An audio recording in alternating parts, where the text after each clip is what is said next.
Bienvenue sur le podcast Le Refuge des parents. Je suis Lamia Scali et mère de 2 enfants. Nous le savons déjà, être parent c'est beau, incroyablement beau. Et c'est aussi compliqué. Mais nous n'avons pas à le vivre tout seul. À travers cette plateforme, je souhaite vous apporter des outils et astuces basés sur des recherches approfondies et ma propre expérience, à nous éduquer sur ce parcours de la parentalité où nous avons le privilège de faire partie. Cet espace est pour vous, donc j'espère sincèrement que ça vous plaira. Merci d'être là. Bonjour à tous et bienvenue sur le podcast Le Refuge des parents. Aujourd'hui, c'est notre 20e épisode et c'est aussi notre dernier épisode avant de prendre une petite pause avant les vacances d'été. Et oui, on y est déjà. L'école est finie, on en a pour quelques semaines avec les enfants. Mais j'ai hâte de passer du temps avec eux au soleil, de pouvoir être dehors un maximum et de profiter d'eux. Surtout que ces dernières semaines ont été vraiment difficiles. Beaucoup de maladies, ils sont accrochés à moi toute la journée. Et ouais, ces maladies qui n'en finissent jamais. Donc j'espère qu'on puisse tous profiter de l'été sans trop être malade, quoi. Bon, alors passons à ce dont on va parler aujourd'hui et on va parler du sommeil. Parce que je manque de sommeil. C'est sûrement pour ça que j'ai décidé de terminer cette partie avec cet épisode. Et bon, les discussions aussi sur le sommeil, c'est toujours les plus controversées. Il y a tellement de tensions et d'angoisse autour du sommeil alors que c'est vraiment quelque chose de magnifique. Et donc pour commencer, je pense que ça aide vraiment les parents de réaliser que le sommeil, c'est quelque chose dont on va prendre soin tout au long du développement de nos enfants, en se concentrant sur cet élément relationnel. Parce que dans le développement des enfants, il y a tellement qui affecte le sommeil. Le développement moteur global, le développement verbal, le bébé qui parle non-stop, quoi. Tout ça, ça interrompt le sommeil, mais la vie elle-même aussi interrompt le sommeil. Et donc, de revenir au système nerveux, de revenir au repos, au système de digestion et à la relaxation. Donc, travailler sur sa propre autorégulation. La parentalité ne consiste pas forcément à savoir comment est-ce que je peux aider mon enfant à mieux dormir. Je pense qu'il s'agit de savoir comment est-ce que je peux travailler sur mes perceptions et faire davantage confiance à cette expérience. Faire confiance. Je cite à nouveau Janet Lansbury, là où les parents s'identifient vraiment. Donc d'être ce point d'ancrage émotionnel pour nos enfants. Et pour être un point d'ancrage émotionnel pour tout être humain, il faut être assez régulé soi-même. Et puis cet élan confiant dont elle parle, j'aime ça. C'est guider nos enfants et mener à partir d'un sentiment de calme, de détente et de jeu aussi. Je me souviens qu'avec ma fille, mon aînée, j'avais l'impression que j'arriverais pas à survivre un jour de plus. J'allais pas survivre aujourd'hui si je dors pas mieux ce soir, quoi. Et qu'est-ce qu'on fait avec ça? Qu'est-ce qu'on fait avec ces sentiments, quoi? Comment peut-on se calmer? Comment trouver une place différente en nous-mêmes pour aborder le sommeil? Et c'est l'un des éléments de compassion. Et si les parents peuvent réaliser que c'est temporaire, que c'est pas définitif. Ce que Magda Gerber a dit, qu'on peut changer tout ce qu'on fait avec nos enfants à tout moment. Et donc d'en être conscient. Et puis après, on regarde notre enfant et on partage avec lui la vérité, qu'il connaît probablement déjà, à savoir, j'en peux plus, je vais te montrer comment. Je vais te montrer une nouvelle façon. Alors pendant cette phase de nouveau-né, on allaite et on donne des biberons pendant la nuit, beaucoup. C'est juste quelque chose qu'on doit surmonter. Et on dispose d'étonnantes substances chimiques cérébrales qui nous aident à y parvenir. On découvre cet amour pour notre bébé, l'oxytocine, ça nous permet de pas dormir, mais ça commence à diminuer au bout de 5-6 mois, et c'est le véritable point où on peut apporter quelques changements pour obtenir un sommeil plus régulé. La phase nouveau-né, c'est donc réellement un état symbiotique. Le bébé, il sait pas quand la journée commence ou finit, et il n'est pas censé le savoir. Il se développe encore beaucoup et son cerveau s'organise. Donc pour cette période, soyez proches, faites ce que vous devez faire, et pour les mamans et les papas, faites ce qui vous convient et ce qui est le plus confortable pour vous. C'est à ce moment-là qu'il faut faire confiance à son intuition. Et on donne naissance à ces petites personnes et ils sont tous différents. Et un d'entre eux peut avoir des reflux, pleurer beaucoup et être hyper difficile à apaiser. Et ces bébés ont besoin de plus de contact corporel, leur système nerveux a besoin de plus de calme, de détente et d'ancrage, donc faut traverser cette phase.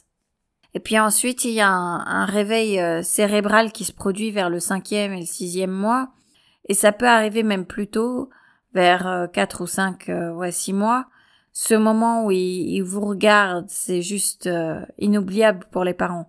Ce moment où ils vous regardent, ils sourient et vous vous comprenez l'un l'autre, c'est relationnel.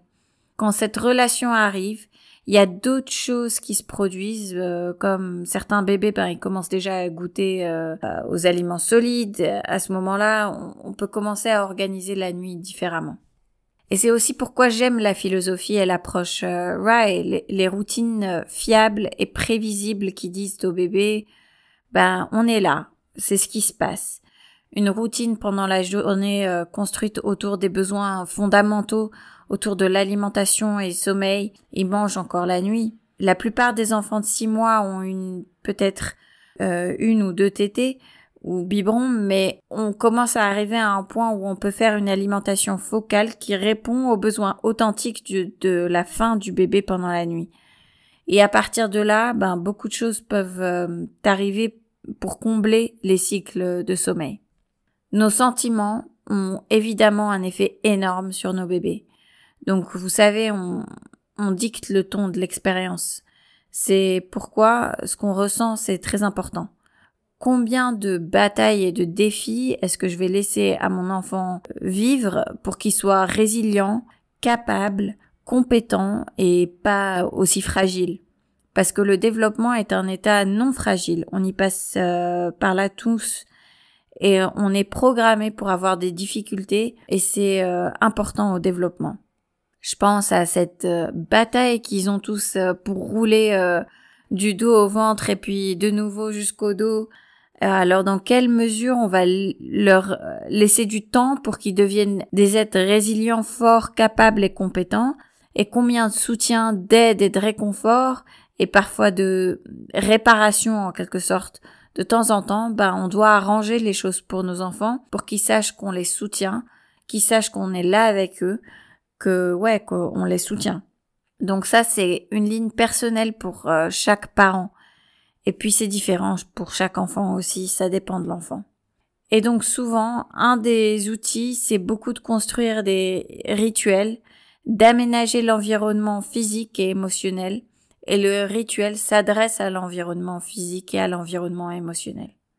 Et donc, après avoir suivi un rituel très connecté, affectueux et intime, et avoir placé votre enfant dans la chambre, dans l'espace où il dort, c'est là que la bataille commence. Le mécanisme d'auto-apaisement du bébé commence entre 4 et 6 mois. Et il existe un mécanisme dans le cortex cingulaire, et c'est un mécanisme d'auto-apaisement.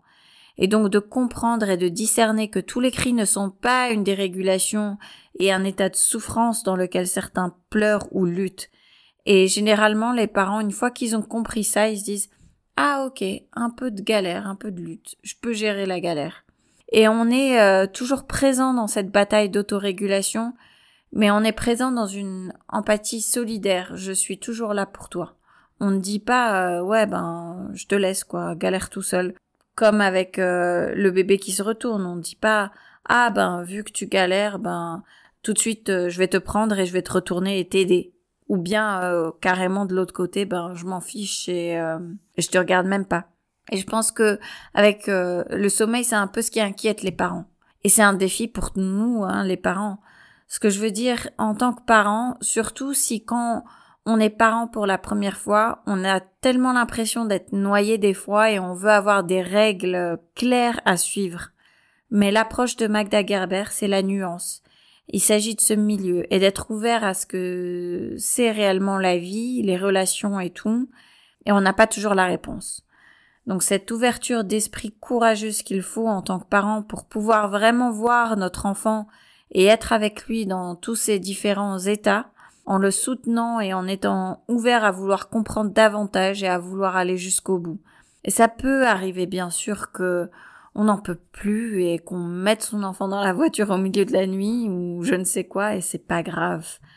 Parfois on doit le faire Mais c'est le moment où on regarde cet autre être humain et on regarde notre bébé dans les yeux, c'est face à face. Et en réalité, la question est dis-moi plus, dis-moi en plus, qu'est-ce qui se passe? Tous les pleurs ne sont pas des cris de souffrance et il faut arriver à faire les distinctions. Je me souviens du moment où ma perspective a changé. J'ai vu ma fille passer d'un moment de détresse au calme de retour alors qu'elle était dans mes bras et que je la regardais vraiment. Avant, je pensais que tous les pleurs étaient des pleurs de souffrance et j'étais prise de panique à entendre ces cris.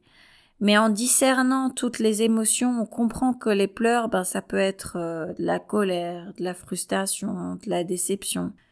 Donc il faut apprendre à faire cette distinction. Gordon Newfield dit que passer du mode travail au mode sommeil, c'est hyper difficile. Mais il faut penser aux adultes, vous savez, si on est nous-mêmes en mode travail intense et qu'on essaye ensuite de s'endormir, c'est juste impossible. On doit passer en mode jeu, quelque chose de léger, quelque chose de doux avant, quoi. Parce que le sommeil, même pour les adultes, ça relève de la séparation. On se sépare de notre propre conscience, on entre dans le subconscient et l'inconscient. On entre dans la matière de l'ombre, la meilleure thérapie gratuite sur la planète, c'est notre état de rêve et notre état de sommeil. Alors confronter ces sentiments naturels et permettre à nos enfants de gérer d'eux-mêmes et de s'endormir. Et bien sûr, je compatis avec les parents qui ont besoin d'aide et qui ressentent le jugement de tous ces différents partis, c'est-à-dire les partis bien arrêtés qui nous disent faut laisser l'enfant pleurer, ou bien de l'autre côté faites tout ce qu'il faut, n'importe quoi pour apaiser son enfant. Même sur les réseaux sociaux, partout.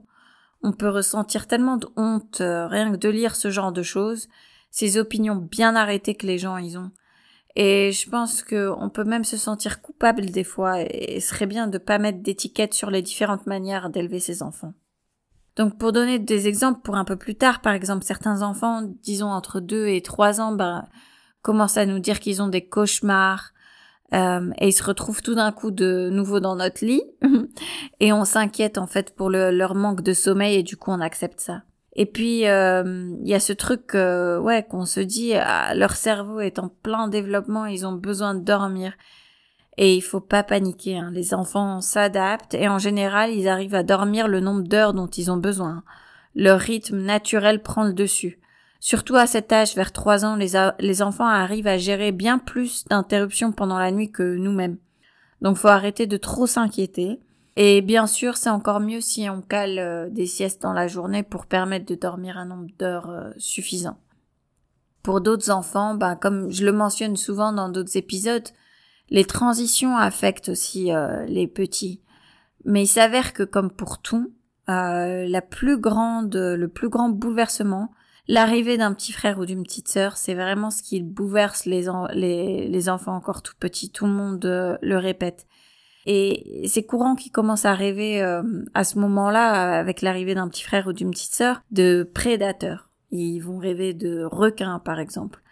C'est comme, oh waouh, il y a cette ombre qui évoque vos sentiments à propos d'un nouveau frère ou sœur, quoi. Et ça apparaît dans la phase de rêve. Les tout petits à cet âge, ils font face à tellement de choses. Ils sont donc confrontés à l'anxiété de séparation et à un cerveau qui commence à les surprendre aussi avec le langage, l'imaginaire, l'imagination et toutes ces belles qualités du cerveau créatif de l'enfant en bas âge. Et une grande partie de ça peut tomber directement dans l'anxiété de séparation. Et donc ce qui est suggéré, c'est d'aller directement à l'anxiété, directement au point difficile, de faire face à cette anxiété. Parce que tous les monstres qui se montrent dans les rêves nous appartiennent. Ils viennent de notre cerveau, ce sont nos monstres. Comment est-ce qu'on peut se lier d'amitié avec eux?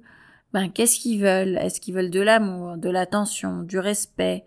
Est-ce qu'ils veulent être remarqués? Est-ce qu'ils veulent quelque chose juste?